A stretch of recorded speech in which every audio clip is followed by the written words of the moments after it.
Welcome to There Is Only One Truth, Self-Dev. We are two odd-age punk rockers. Me, Tommy, a Taoist and seeker, and some other guy. He's a personal development coach and creator of the world's first self-help virtual coaching program. My mentor, Tony, that bastard. This podcast is about success, spirituality, and bettering yourself. That's the best way to change the world. And with continued listening, that's what you will do.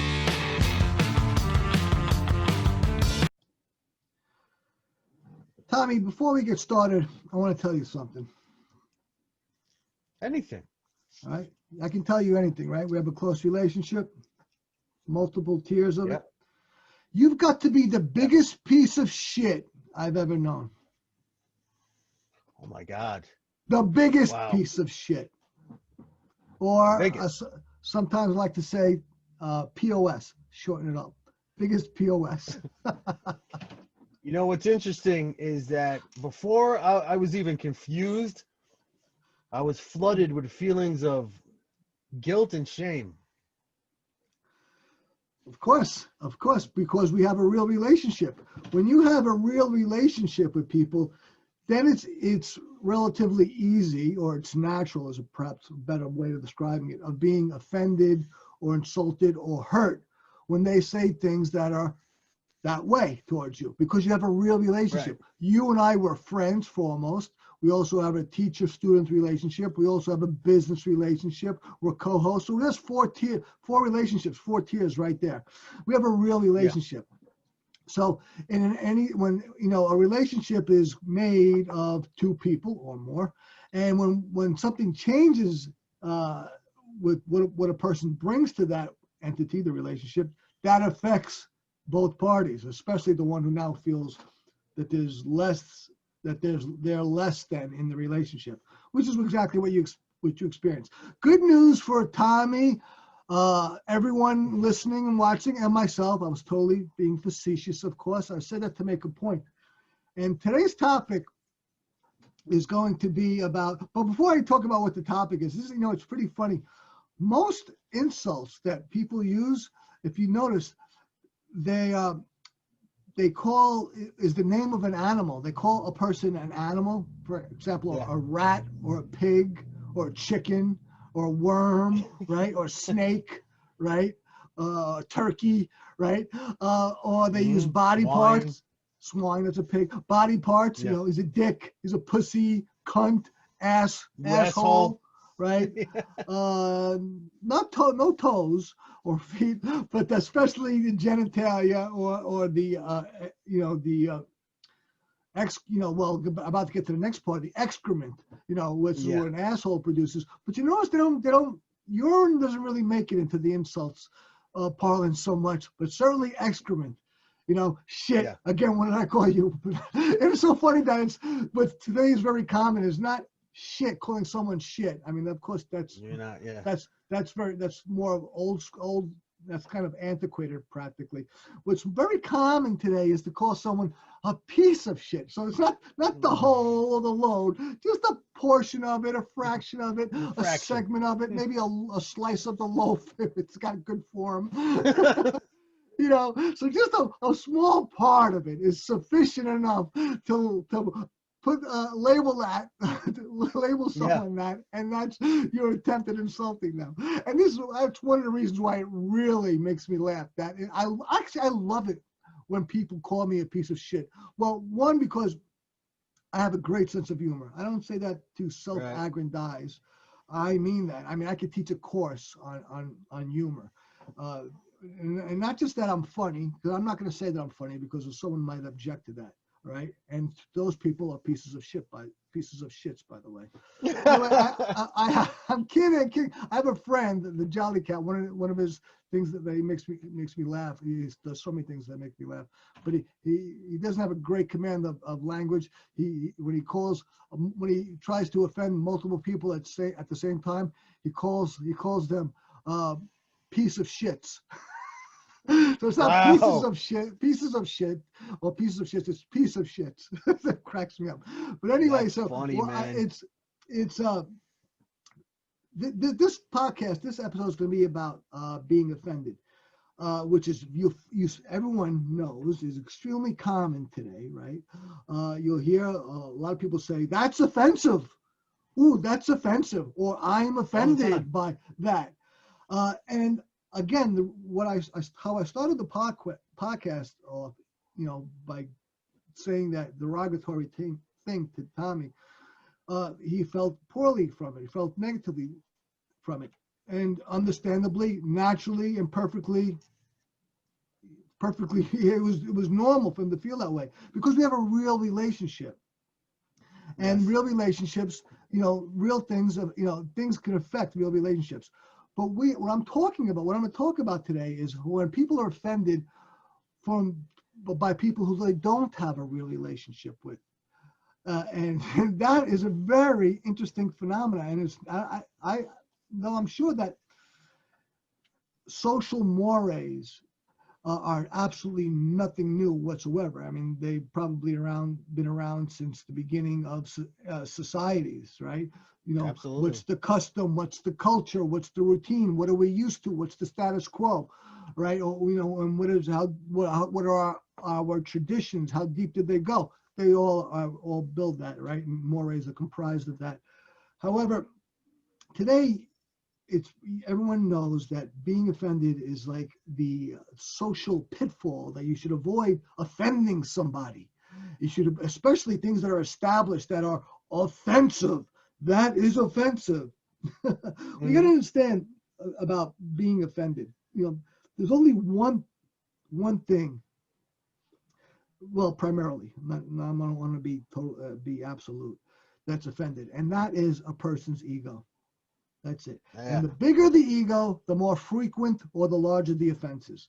The smaller the ego, the less frequent, and the smaller the offenses. It's really that simple. And that is another primary reason why I am rarely ever offended. All right, because it's funny you brought that up, and please, how you especially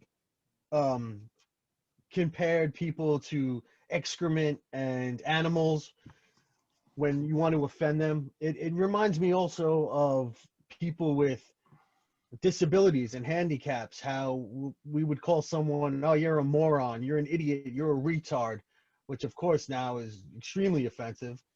And it's just so disrespectful to those people that suffer from those disabilities that we would call an able-bodied person like an able-bodied person that acts in that way. Are they able-bodied or are they disabled-bodied or disabled-brained? So they're not really able-bodied. It depends. Right? Well, it does depend, and that's an excellent point you bring up.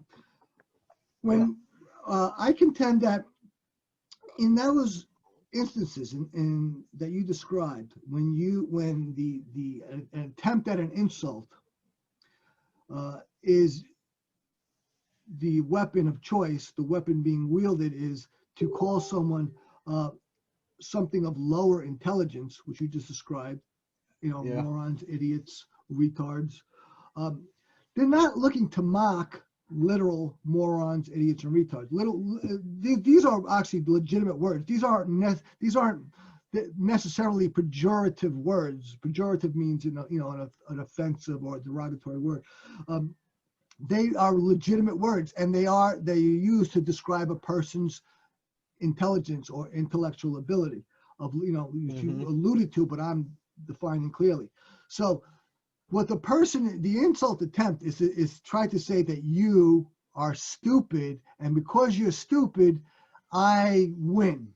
Okay, your argument is full of holes because a stupid person made it, or since you're a stupid person, you can't make a good argument or harm me.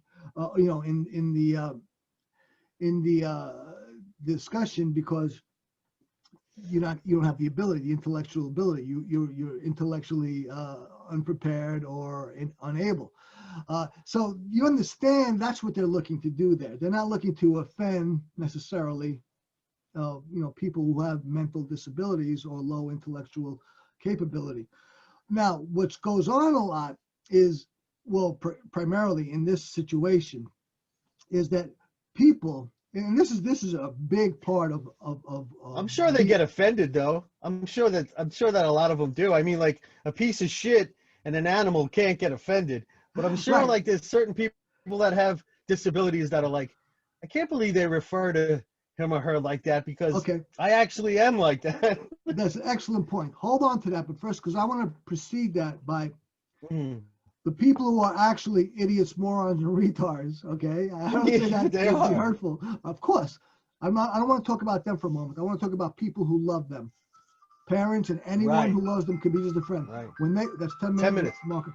When they hear those words used as pejoratives, when they care for people who are actually those things, they can feel hurt by them because they care about someone who's actually an idiot. And now you're calling me an idiot or them or someone else an idiot. And they conflate that. They think that they're conflating that the idea that a person is an idiot. Now it's your attempt or another's attempt to call someone else the same thing that they care, the same thing that the person that they care about is. So if you're attempting to insult somebody by calling them the very thing that a person that I care about is, and you conflate the two, now you're like, whoa, that's a word. Take that out of your vocabulary. Take that out of your lexicon because it's quote unquote too close to home for them, right? Yeah. It's they actually care about someone like that. But what's going on here is the offender, the insulter, actually looking to offend the person you care about, who's an idiot, or no, they're not doing that. They're looking to win the argument. They're looking to win the confrontation, right? The interaction, the verbal one or otherwise. That's what they're looking to do. But they use a word that you don't want them to use because of what you care about. Now, so what's going on is, and this circumstance or context is really the essence of all common offenses today in society. And what's at the heart of it? What do you think is at the heart of it? I'm not sure. Okay, I mean, I contend that what's at the heart of it is a person's desire to control. Yeah. They want sense. Now if I ego or desire to control, same thing. That's what the ego wants to do. Yeah. The ego wants to control.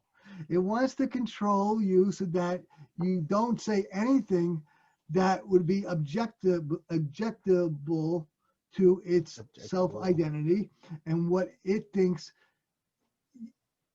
anything to its identity and what its idea of how things should be. Should be. Right. Yeah.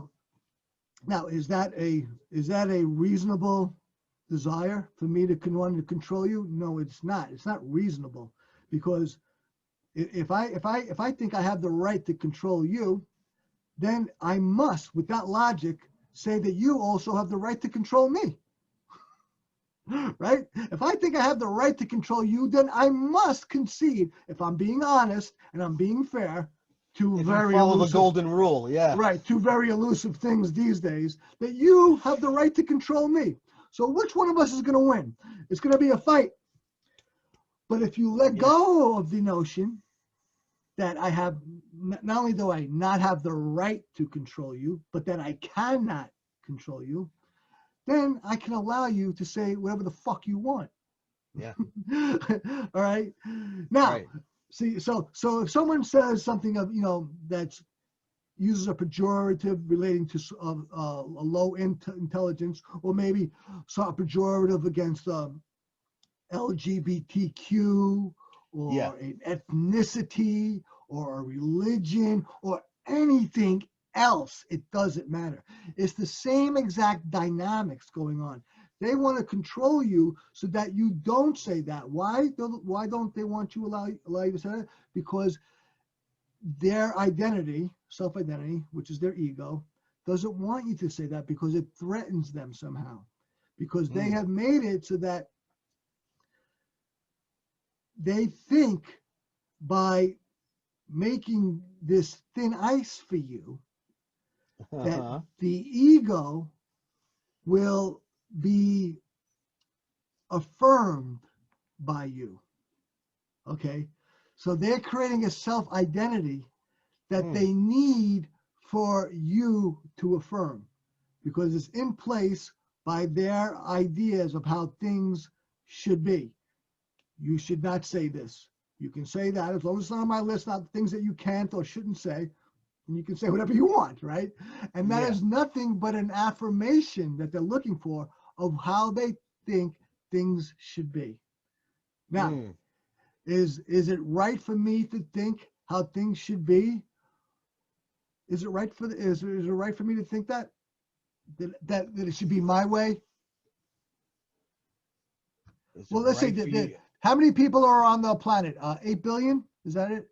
Now, if 8 billion people went around the planet, the world, their lives, thinking everything should be just the way I want it to be. That's not the way it goes. Yeah, you have a right to create the sort of world you want around yourself, and also respect others, I believe. Absolutely. Well, that's called boundaries, right? That was a topic recently that we talked about. When were we talking about boundaries? Oh, on the last podcast when we talk about blocking on social media, which is related. Okay, right? Yep. Yeah, you make boundaries. It's totally healthy to make boundaries, actually, and it's similarly it's unhealthy not to make boundaries. Or if you make boundaries and don't enforce them, that also is unhealthy. But the being offended is a way of making boundaries without making boundaries. It's an attempt, I should say, and it's a very backhanded way to make boundaries, and that a person doesn't have the right to make, because the truth is, here's the truth. I'm going to claim I have some truth, is that I don't have the right to tell you what to do. I just don't have that right. You or anybody else. I've got the right. If you come into the right my is world, within you by being offended by it. Repeat that. Sorry. A person gives themselves the right to be offended or not. It's like you said, it is thin ice. Because I feel like people should be respected always. Absolutely. But then again, they're responsible for their reaction to other people's offensive words. Right. That's what it is. Not just their reaction. The reaction, because you can have any sort of reaction. Listen, guess what? If you think about killing every single day for your entire life, you're still not a murderer. Okay? So it's not your reaction necessarily, even though that's important. But what's far more important is how you act outside. I can have a reaction of being offended, say, to be offended. And what's offended? Offended means that, there's some negative feeling about what someone else did. Okay, that's what being offended is, right? Some negative feeling. Said, yeah. All right, but if I lost my train of thought. What was I saying about? Well, we're talking about boundaries and well, you gotta understand, being offended. I'm talking, so we established that the cause of being offended is the ego. The ego is too big. It wants to control too much. All right. Oh yeah. Yes. I'm back on track. So you're absolutely entitled and even necessary to make your own boundaries. All right. But you need to advertise or declare what they are so people can know not to break them. Right. And those are what? People that you have relationships with. Now, either they're real ones, or say you collect people on social media, which you're absolutely entitled to do. Let them know what that is, what they are, so that they know whether if they break it, you can enforce it, or if they break it, you can enforce it, or what they are, so that they don't break it. You're absolutely entitled to that. Beyond that, you're not. You're just looking to control the world. Guess what? You're not the king of the world. You ain't. You just ain't it. You're not the king nor the queen. Probably not even a prince or princess. Right. I want to say this too. I think a lot of groups and a lot of people have created these new boundaries that people are expected to follow, and abide by. And then which I think is pretty weird too, is that how when these boundaries didn't exist in the past, say even 15 or 20 years ago, how people were being held to those standards and those boundaries by being called out on social media, whether they were like Jimmy Fallon, I think, who did like blackface or something, and they were like, oh, you're racist. But I mean, this guy's got the Roots as his musical in-house band, and you know what I mean? It's just like, how can you Well, they're not first being of all, fair. he probably didn't have, They're not being yeah, fair. it's But like you're again, creating something. It has nothing to do with fairness. It has everything to do with a person's desire to control. That's all they want to do. Even they might give you some sort of pass as long as it comes under the auspices of their own control. All right. So that's what it's about. Yeah. That's the very need. That's the need for this offense. People actually have a need to be offended if they have a need to control. Guess what? A primary reason why it's almost impossible to offend me is because I don't have a need to control. I don't. Now, some people will say to me, oh, Tony, that's bullshit. I've lived with you. You're hard to live with. Hey, you're in my house. You're in my rules. I control my house. Outside, right? Inside my house, I've lived with you. I can attest. Right. It's my house. Guess what? You can go live anywhere you want, but in my house, you got to live by my rules, right? Because that affects me. That affects me. That's a real relationship in my a person's house is their castle, by the way. All right. You want to talk about Prince and Princess, to use that metaphor. You must. It's very important. It's indispensable to have self-peace. I happen to be a recovering addict. So are you. This is the solution. The solution to addiction is self-peace. So in your house, and you don't even need to be an addict to want or need self-peace. In your home, you need to have self-peace. If things are affecting your self-peace, those things must be addressed so that you can have self-peace. You must have it. It is essential. It is essential. And you can go out in the world of this chaos, but when you come home, it needs to be a sanctuary where if things are affecting your peace at your home, you need to eliminate them or change them. So another reason why I don't have an attempt to control either. I've resigned that a while ago. You resigned it, right? You've learned. Another reason why I'm rarely ever offended is not just because, well, I talked about it, is shrinking my ego. I'm on a process of shrinking my ego. Yes, I want to do great things, and I'm not going to pretend that I'm not the guy wanting to do that or to create that by getting other people to cooperate with me and to give to them so that they can give to me. I'm not going to pretend. I'm not going to have false humility. But on my ego, I'm in a process of shrinking it, where I strive not to pretend I'm anything but who I am. All right, I'm a guy that has strengths and weaknesses, a guy striving to make a difference, and that has had a long history of whatever it is. Okay, and when you have an ego, that doesn't really jive with the ego. The ego likes to pretend that you're more, right? And I'm not going to get into my theories on the false ego model. That's for another podcast. But here, what the topic is being offended. It's only the ego that's offended. So the proof's in the pudding. A primary reason why it's rarely impossible to offend me is that it's because I've contracted my ego. I've shrunk it, and I don't need to control you. You can say whatever the fuck you want. Now, if we have a real relationship, can you offend me? Yes. Now it's possible for you to offend me. Now it's possible for me to be hurt by your words because we have a real relationship, and I care about that relationship. The more I care about the relationship, the more susceptible I am to being offended, all right, or being hurt or insulted because of that care. But if we don't have a real relationship, you can say whatever the fuck you want about Italians, about white guys, about coaches, about this, about me, and I'm this and I'm that.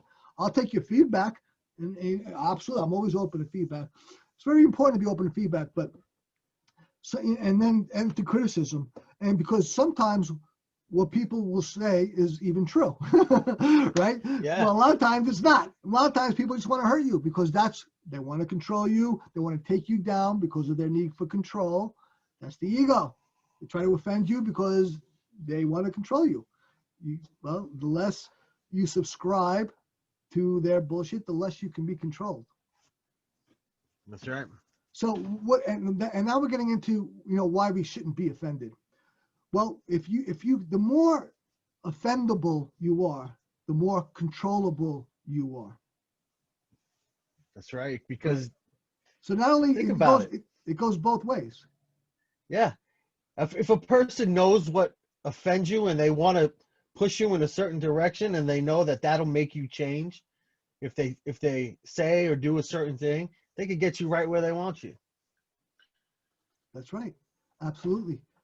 So if you want to control people, right, then you say to them, oh, I'm offended at that. You can't do that, right? You just set yourself up for the same weapon being pointed back at you. When they'll say, okay, all right, you're right. I'm offended at that. You can't do that. And now, if you can say, wait a second, now that's actually bullshit. You can't be offended at that. That's not on the offended list. Then they can say, well, it's the same thing. What you wanted me to be offended at. Or you can not subscribe to either. Okay, guess what?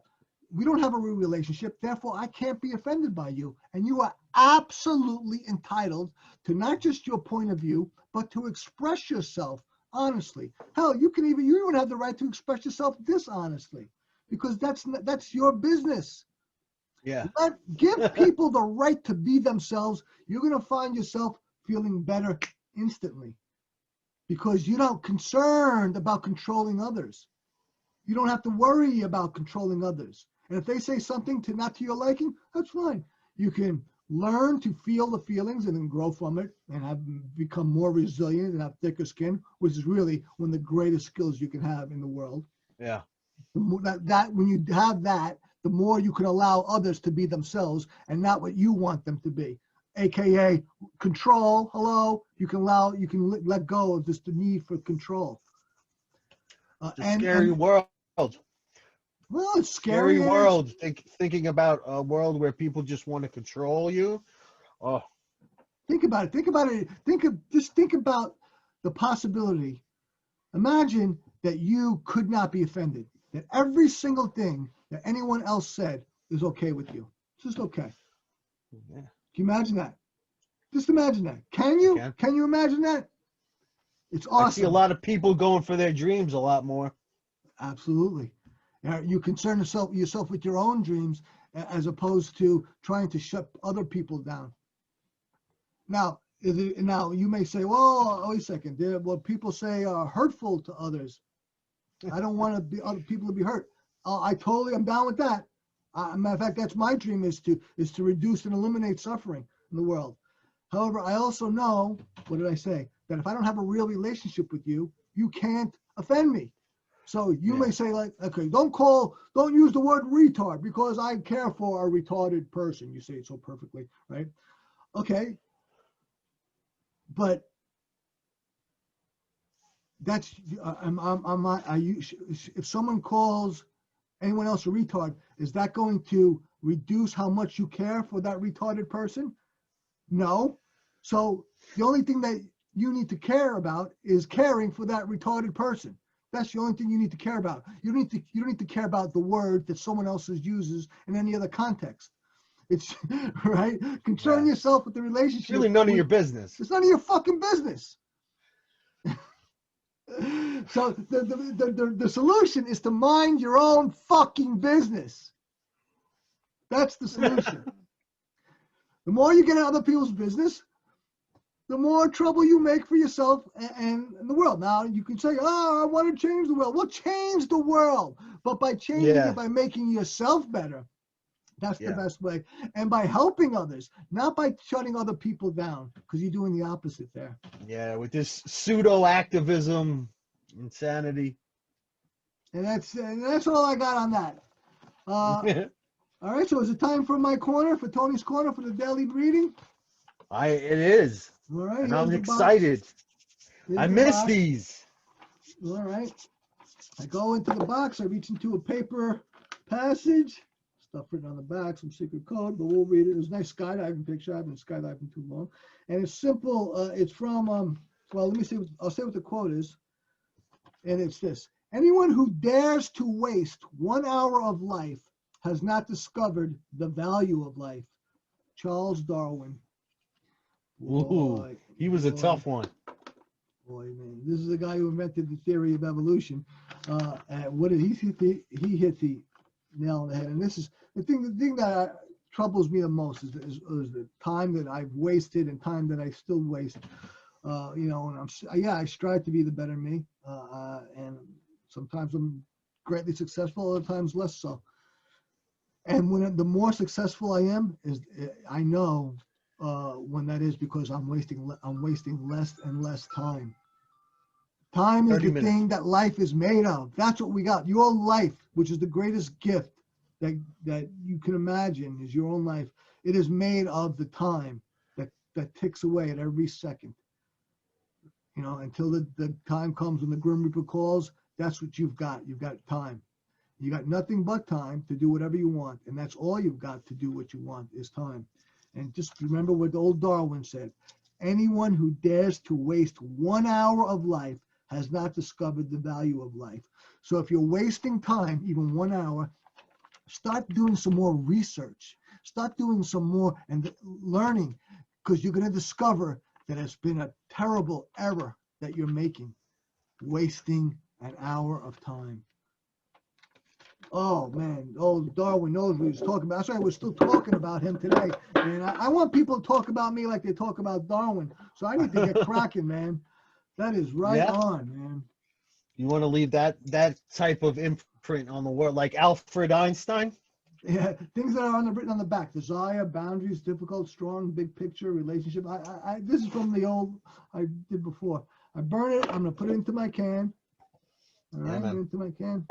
Yeah, Alfred Einstein. Tommy's bringing up Alfred Einstein in a reference to one of my favorite movies, Kingpin, when Woody Harrelson's character refers to Albert Einstein as Alfred Einstein.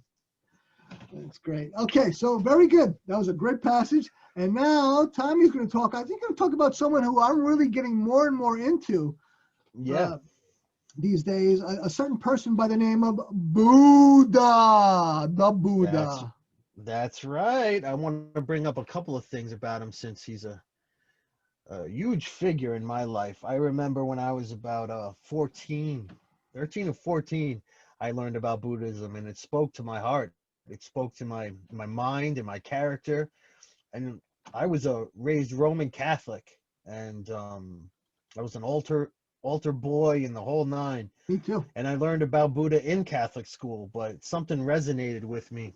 I think it spoke to, like I said, my character and my makeup, the message of the practice and the religion, you know. And I just wanted to talk about the word Buddha, what it means, and the historical Buddha, because I talk about Lao Tzu and Taoism and Eastern philosophy, and we haven't really talked about Buddha yet, so here we go. I love it.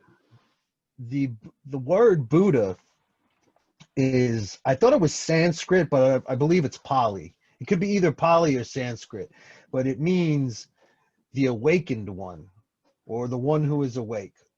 Either way. And anyone can be a Buddha. Just kind of like a psychic. People think, you know, we all have psychic abilities that just need to be tapped into. So anyone can be enlightened. Anyone can be awake. So, but the historical Buddha was a man by the name of Siddhartha Gautama, and he was. That's the actual person. That's the actual person, but really it's more of a concept. It's a concept. Yeah, because anyone can be a Buddha, and there's definitely there's other types of Buddhas within the religion. There's like the Buddha of the future, which is, I think, is called the Maitreya Buddha, and the Buddha. There's the medicine Buddha, and these are ideas and concepts.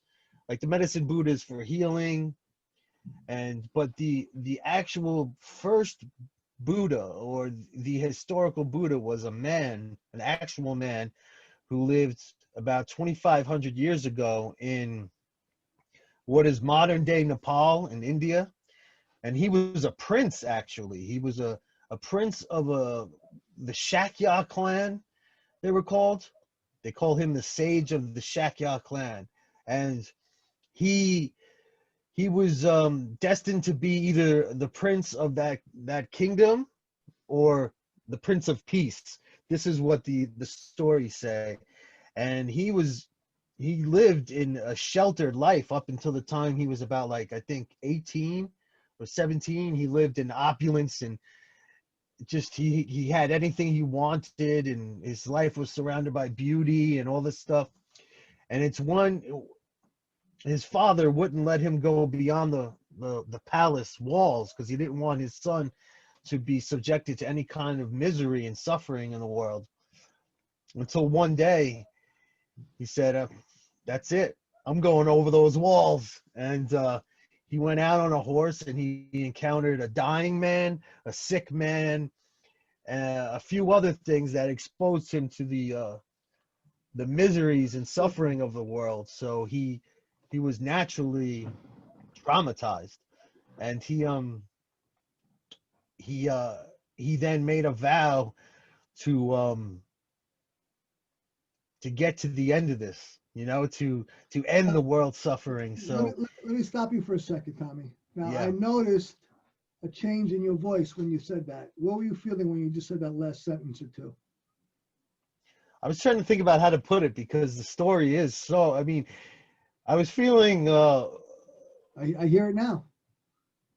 Yeah, It it's to me, amazing. Seems to me you're very affected by what you're talking about right now. Just this last couple of sentences about what this guy experienced and his realizations, and that you relate to that very much, about suffering and seeing that and wanting 100%. to change that.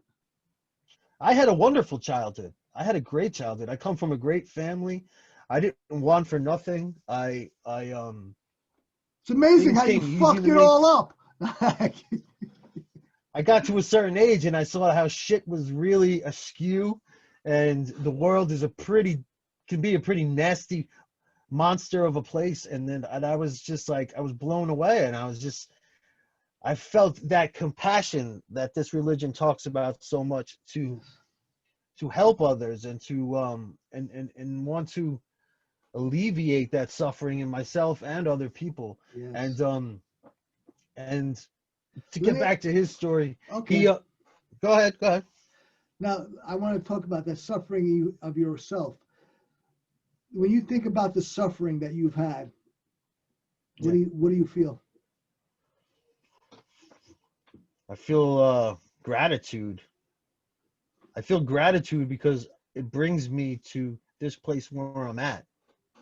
Do you also remember some of that pain that you had? I do. You can feel that right now? The pain is immense. Yeah. I can feel the weight of it. That's what I'm getting. I hear it in your voice. Yeah. It's wonderful to feel gratitude. Gratitude is probably the greatest state there is. But I hear the pain in your voice when you talk about it, and I would assert that pain that you've had, that you can remember when you talk about your learning about Buddhism and Buddha, that is a hope for you to end your own pain, and that you want to also bring that into the world to others, because you know how much it fucking hurts, man. Oh, I mean, the weight of that pain and the sharp piercing, just it's visceral, like that type of pain is that's how I could explain it. It's just visceral. It's like, you're alive when you're in pain. Absolutely. We don't know what happens afterwards, but we know that in this life, pain is you can feel it. You can feel it unambiguously. That's why healing is so important. Do you mind me asking you a little bit more about that pain? Not at all. Go ahead. Can you feel it now? That pain that you had?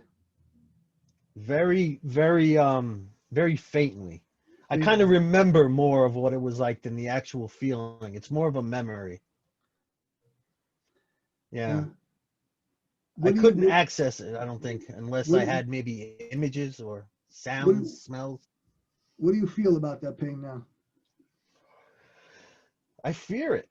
I would like to get to a place where I don't fear it, but I fear it because it's gripping. It's icy. It's a violent thing. It's a The terrifying pain thing. is you're describing the Yeah. pain or the fear? Both the pain Really? and the fear, they dance together. Mm, Yeah. wow. They are Do, one and the same. do you feel troubled by that pain or fear? Not like I used to. Not anymore. Much less. Nothing like Yeah, you used to.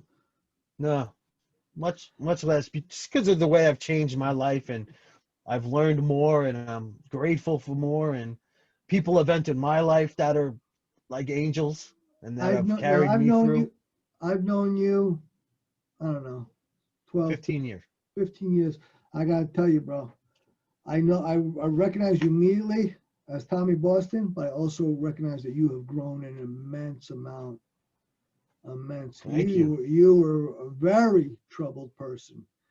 Yeah. It seemed like that is now, that is in your rearview mirror. You're still Tommy. I still recognize you, like I said, but Yeah. that you've grown so much, and keep up this growth, brother. Thank you, man. It means so much. Stay on this path, man, and we'll Yep. walk the path. We'll walk the path together. We are 100%. I had a, Group virtual hug, I man. think I Virtual hug. Come on, virtual hug. virtual hug. Much love. We'll get back to the Buddha, but he apparently much love to you too. He was a monk for a while, and then he was enlightened at the age of, I believe, 35, 2 years after Jesus sacrificed himself, and he lived till he was about 80. But man, what a mark that guy left on this planet.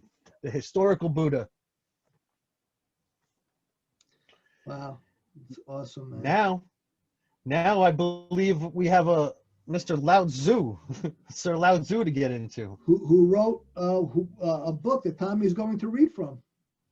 The Tao Te Ching, which is a contemporary. I think it's slightly older than Buddhism, actually, when I looked it up. But okay, here we go. Tao Te Ching, chapter 15. Passage, yes, 15. The ancient masters were subtle, mysterious, profound, responsive. The depth of their knowledge is unfathomable. Because it is unfathomable, all we can do is describe their appearance. Watchful, like men crossing a winter stream. Alert, like men aware of danger. Courteous, like visiting guests. Yielding, like ice about to melt. Simple, like uncarved blocks of wood. Hollow, like caves. Opaque, like muddy pools. Who can wait quietly while the mud settles? Who can remain still until the moment of action? Observers of the Tao do not seek fulfillment. Not seeking fulfillment, they are not swayed by desire for change. Oh. that last one was the kick in the stomach. I mean, it was really great stuff, but that last one, read it again. That last sentence about the not seeking fulfillment. Who can wait quietly while the mud settles? Who can remain still until the moment of action? Observers of the Tao do not seek fulfillment. Not seeking fulfillment, they are not swayed by desire for change.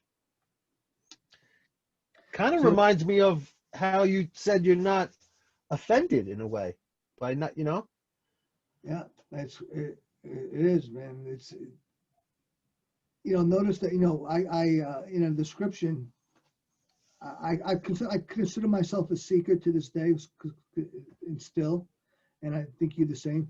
But yeah, that's not the same as being unfulfilled. you know, I don't seek fulfillment. To answer someone, do I seek fulfillment? No, I don't. I'm already, I'm on purpose.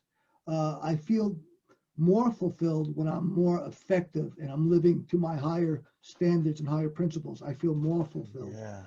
But I'm fulfilled by my purpose. Okay, not by reading the Tao, but by my purpose. That's what fulfills me. So the more I'm work towards my purpose and improving myself and being my better self and work on towards purpose, that's what fulfills me. So as not to be fooled, beguiled by false prophets and the such. You know, I love everything you wrote. It's really like a lot of abstract and Zen stuff, but you know, I'm not going to belabor it. There's no need to. I don't need to paraphrase that. You know, contemplate it. It's great stuff. I will just say one more time that fulfillment comes from the self, by what you do, not by anything on the outside. Absolutely. No clothing, no possessions, no other person, and not being offended by a bunch of people. Yeah.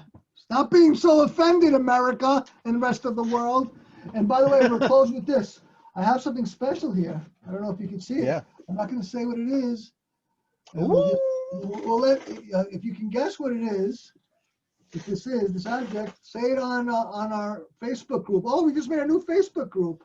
Yeah, that's right. Let's talk about that real quick. That's for interaction. So go there and talk about this object that makes its appearances, that it's so mysterious.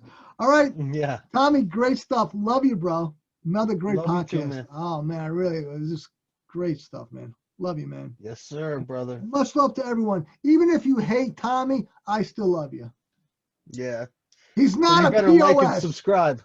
Yeah, and he's not a piece of shit, okay? He's not. I'm a shit, not a piece of shit. You're not even. You're my brother. Thank you for joining us. Please subscribe, like, and share this with like-minded people. Stick with us. We will continue to improve and persist. You can do it with us.